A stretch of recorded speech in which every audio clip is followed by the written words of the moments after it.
Bu bulkaları çok seveceksiniz. Pambık kimi kesmikli bulka resepti. 1 stəkan süt, yarım stəkan şeker tozu, 1 yemek kaşığı kuru maya, yarım çay kaşığı tuz, 2 adet yumurta karıştırırıq.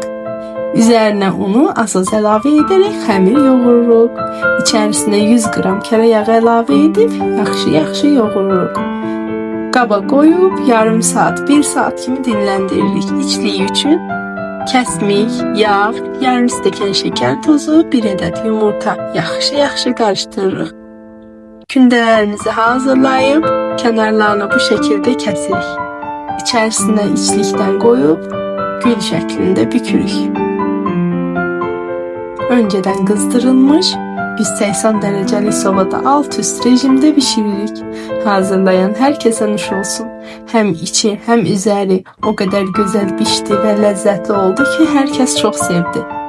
Hazırladığınız reseptlerin şəklini benimle bölüşmeyi unutmayın. Sağ olun, gelen videolarda görüşərik. Hələlik.